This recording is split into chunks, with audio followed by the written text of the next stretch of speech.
वाले जगह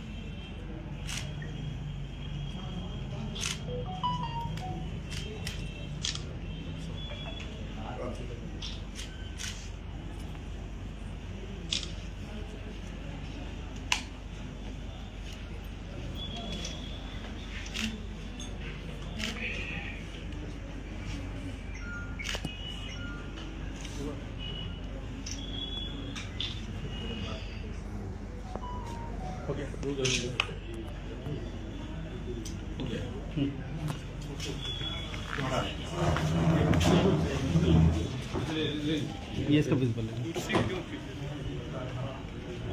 पीछे पीछे ही रहा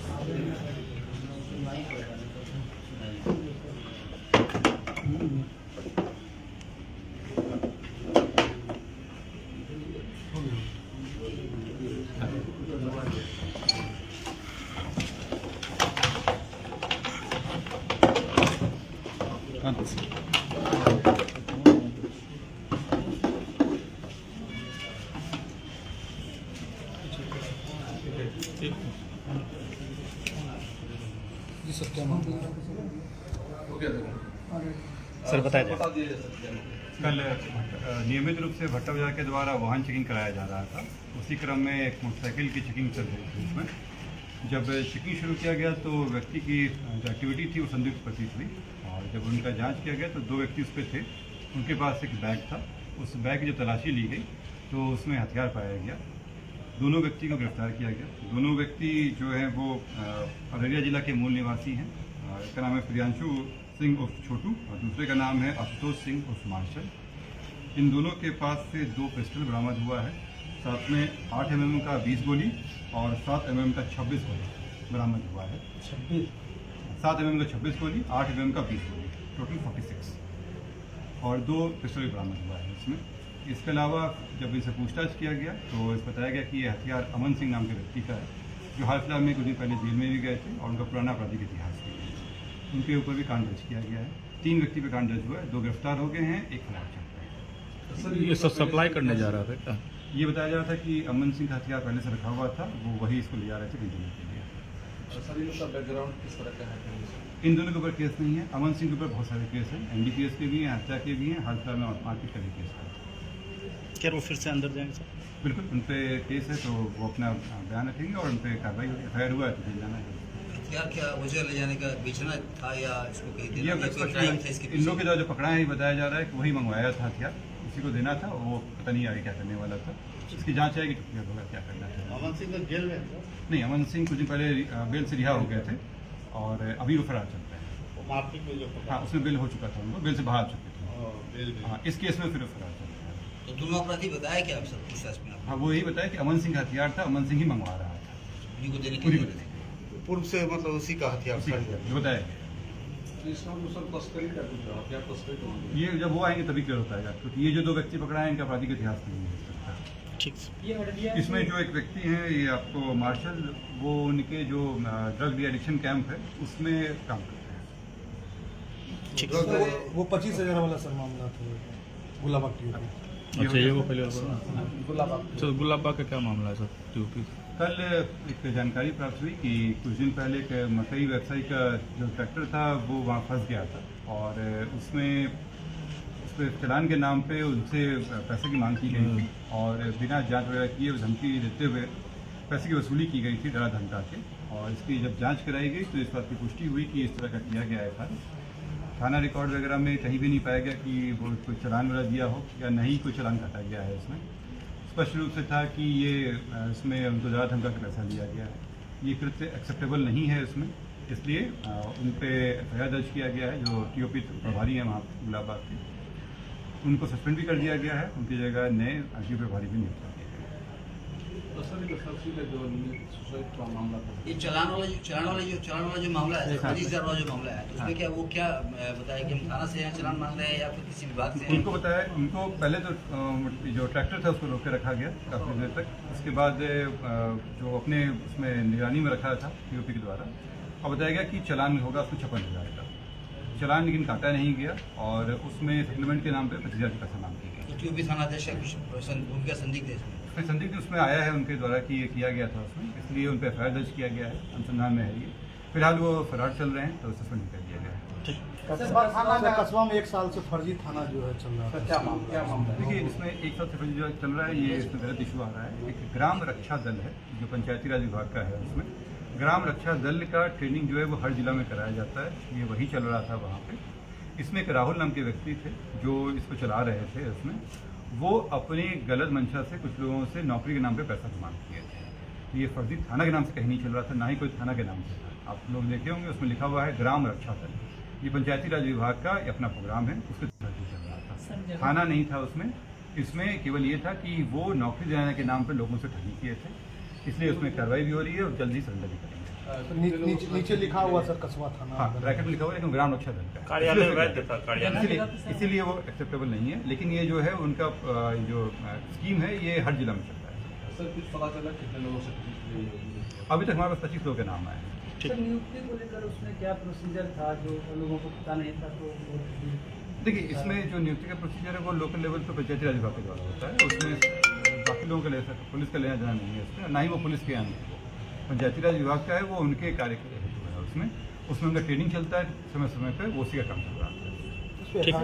इसमें एफ निश्चित रूप से दर्ज हुई है और इसमें राहुल के ऊपर नेम्ड एफ है। इसके अतिरिक्त जो मुखिया के द्वारा ये करवाया जा रहा था उन पर जाँच चल रही है। नहीं, वाहन चलाया जा रहा था तो अलग, इस पर अलग से कार्रवाई होगी, लेकिन इस तरह का मामला नहीं आया, अभी तक नहीं आया।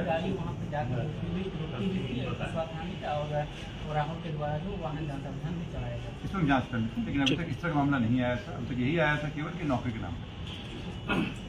सरसी वाला कुछ नहीं था। वही होगा, वहाँ पे कहाँ लगा?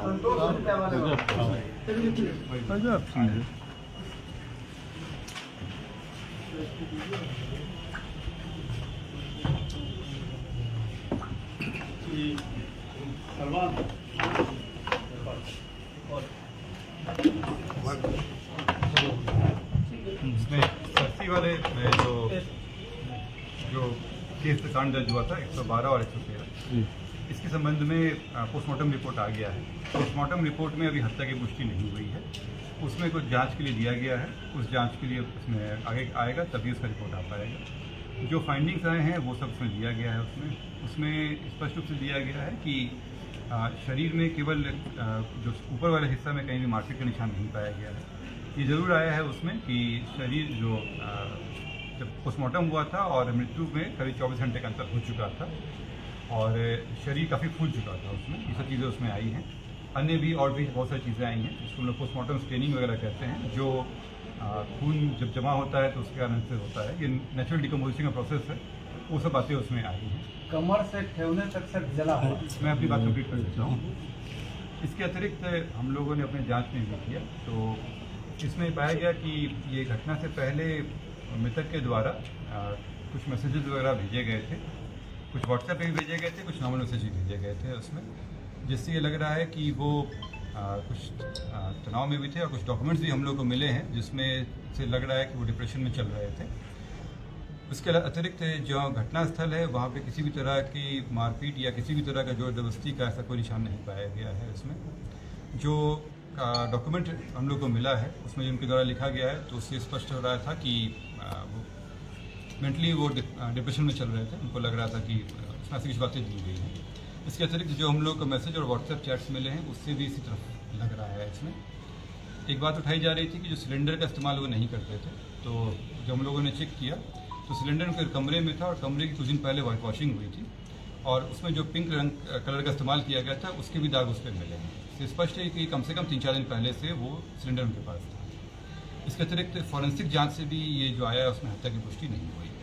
तो अभी तक फिलहाल ये जांच में है, बाकी जो पोस्टमार्टम कंप्लीट रिपोर्ट होकर आएगा उसके बाद कमर से ठेवने तक जला हुआ कैसे? नहीं, जला हुआ का कहीं कोई पोस्टमार्टम में नहीं आया है ये। अब जैसे मैंने आप लोगों को बताया कि बॉडी में जब डिकम्पोजिशन होता है तो बॉडी का रंग अलग अलग बदलता है उसमें। इसमें जो आया है वो आया है कि जो कमर वाला हिस्सा में गोल उसमें बताया गया है उसमें, जो कई तरीके कारण से हो सकता है। एक कारण ये भी हो सकता है कि जब शरीर फूलता है तो जीन्स का जो यह रहता है वो उसके कारण से गोल होता है। अगर मारपीट होगा तो वो गोल निशान नहीं पड़ेगा। जो जीन्स चूँकि चारों तरफ से रहता है और शरीर फूलता है तो कपड़े का दाग पड़ता है और एक होता है पोस्टमार्टम स्टेनिंग। जब रक्त का वो बनता है तो वो काला पड़ने लगता है, उसको कहते हैं पोस्टमार्टम स्टेनिंग। ये मृत्यु के बाद होता है। तो ये चीज़ उसमें आया है, जलने का कहीं कोई पोस्टमार्टम में मेंशन नहीं है। सर जैसा कि सुना गया है सर ये सुसाइड ही तो जाते हैं, वजह क्या है? नहीं, अभी हम लोग पुष्टि नहीं करें सुसाइड, क्योंकि पोस्टमार्टम रिपोर्ट में नहीं है। पोस्टमार्टम में हत्या को क्या पुष्टि नहीं किया गया है, लेकिन वो जांच में इसको पेंडिंग रखते हैं। वो जांच रिपोर्ट आएगा तभी क्लियर हो पाएगा कि हत्या है क्या हत्या है। सर जैसा कि सुनने में आया है कि डॉक्टर्स की जो पैनल है उसके एक रिपोर्ट आया है, उसमें स्पष्ट लिखा हुआ है above noted finding were ante mortem and क्या कहते हैं वो डेंजरस टू लाइफ। इसका सर क्या ये मतलब हुआ? देखिए, एंटी मोर्टम का मतलब होता है मृत्यु से पहले, पोस्टमार्टम मतलब होता है मृत्यु के बाद। जी जी ठीक, जब भी कोई घटना होती है उसमें कुछ चीज़ें होंगी जो घटना से पहले होंगी। अगर फांसी, मैं एग्जांपल दे रहा हूँ, अगर कोई आत्महत्या कर रहा होता है तो गर्दन के जो टिश्यूज़ होते हैं वो उसमें गर्दन का जो बोन होता है वो टूटता है, टिश्यूज़ खराब होते हैं, उसको एंटी मोर्टम इंजरी कराएंगे, मतलब मृत्यु होने से पहले है। और पोस्टमार्टम मतलब होता है मृत्यु होने के बाद शरीर में चेंजेस आए हैं। एंटी मोर्टम इंजरी का मतलब ये जरूरी नहीं है कि वो केवल हत्या से हुआ हो। जी। जो आत्महत्या वाले मामले में भी चीज़ें जो शरीर में होती हैं उसको भी एंटी मोर्टम इंजरी कहा जाता है। मैसेज किस तरह का? मैसेज किसको कर रहा है? देखिए, चूंकि ये निष्ठा का प्रश्न है इसलिए मैं उनका नाम जाहिर नहीं करूंगा। परिवार को मैंने बुला के उनको मैसेज दिखाया है, उनको बता भी दिया गया है, लेकिन चूंकि उसका गलत मैसेज जाएगा और उस व्यक्ति से लेना देना नहीं है इस चीज़ को, इसलिए उनका नाम मैं जाहिर नहीं करूंगा। किस तरह का डिप्रेशन में चल रहे थे? अब पता चला कि वो पिछले एक आध महीने से डिप्रेशन में, काफी डिप्रेशन में थे। नहीं, मैं ये नहीं कहूँगा कि डिप्रेशन मतलब कितने समय से चल रहे थे, लेकिन जो हम लोगों को मैसेज वगैरह मिला है उसमें ही था। ये आज मैंने उन परिवार को बुला के साझा किया है उसमें, क्योंकि वो मैसेजेस पब्लिक डोमेन में लाना उचित नहीं रहेगा, क्योंकि किसी की निजता का सवाल है, इसलिए हम लोग वो आपके साथ शेयर नहीं कर रहे हैं। लेकिन वो हमारे उसमें जांच में भी है, वो परिवार को भी बताया गया। देखिए, इस तरह के मामले हो सकते हैं इसमें, इस पर मैं कमेंट नहीं कर पाऊँगा। तो इसको सर क्या माना जाए अभी, मतलब फिलहाल अभी जांच में है। इसका केस का सर क्या इसमें जो है? अभी फिलहाल ये हत्या की पुष्टि नहीं हुई है। तो केस का दिशा क्या अभी सर? जांच में जब ये मेडिकल रिपोर्ट आएगा उसके हिसाब से क्लियर होगा। मृतक की कोई महिला मित्र भी थे? देखिए, चूंकि ये इस चीज़ को इस सामने में रखने का कोई नहीं है, इससे पैसा कमेंट नहीं करूँगा। ठीक। सर दो एफआईआर दर्ज हुए थे, तो उसमें क्या कौन सा दिशा दोनों की एफआईआर? इसमें होता है कि ये चीज़ें जब तक डॉक्टर का रिपोर्ट, पोस्टमार्टम रिपोर्ट नहीं आता है, चीज़ें कहना, क्योंकि हम लोग फॉरेंसिक एक्सपर्ट नहीं है, हम लोग चूंकि देखते हैं तो हम लोग का आइडिया रहता है, जनरल नॉलेज हम लोग के हिसाब से है। लेकिन जो फॉरेंसिक की टीम है और जो पोस्टमार्टम का रिपोर्ट है वो क्लू देता है हम लोगों को। पोस्टमार्टम का रिपोर्ट जो अभी आया, मैंने आपको बताया कि वो कुछ चीज़ें जाँच में रखे हुए हैं। वो जाँच रिपोर्ट आता है, हिस्टोपैथोलॉजी का रिपोर्ट आता है, तो उससे स्पष्ट होता है। तो पोस्टमार्टम के हिसाब से ये हत्या नहीं है? नहीं, क्या पोस्टमार्टम में ये जो चीज़ें दिया मैंने आपको बताया, पोस्टमार्टम में जांच में रखा गया उस चीज़ को। ना वो हत्या कहे ना आत्महत्या की है। अभी क्लियर नहीं है। जब तक वो रिपोर्ट नहीं आता है कि जैसे जो आप कह रहे हैं कि जैसे हम लोग कह रहे हैं कि जो पड़ा था शरीर पे, जो आप कह रहे हैं जो जलने की बात कर रहे थे, जो दाग पड़ा था, पोस्टमार्टम स्टेनिंग वगैरह था, उसकी जांच होगी। उसके स्किन का लिया जाता है, उसके सैंपल लिया जाता है और उसकी जांच की जाती है वो क्या है, वो आ जाएगा तो उससे स्पष्ट हो जाएगा कि हत्या का क्या है। सर पैर में ब्लड का सर निशान पाया गया था, और जनरली मरने के इतने देर के बाद वो ब्लड जो है वो उस कलर में नहीं पाया जा सकता है, तो इसमें सर क्या मतलब? बात है, देखिए, जब नॉर्मली बॉडी रहती है और जब हार्ट का पंपिंग नहीं होता है तो ब्लड ग्रेविटी करंट जो जगह होता है वहाँ जाता है। उनके केस में ये हुआ था कि उनका जो चप्पल था वो उनके पाँव से सटाई रह गया था, और जब शरीर डिकम्पोज होता है तो स्किन के अलग अलग लेयर्स अलग होते हैं, और जब उसमें वो चप्पल निकाला गया था तो जो उनका स्किन का लेयर सटा हुआ था उसके कारण वो निकला, उसमें ब्लड ड्रॉप हुआ था। तो सर ये डिप्रेशन की बात खुलकर सामने नहीं, किस कारण से डिप्रेशन में था वो? मैंने आपको ये बताया कि कुछ चीज़ें मतलब पब्लिक डोमेन में रखना उचित नहीं होगा, निजता का सवाल है, इसलिए मैंने आपको नहीं बताया। ठीक।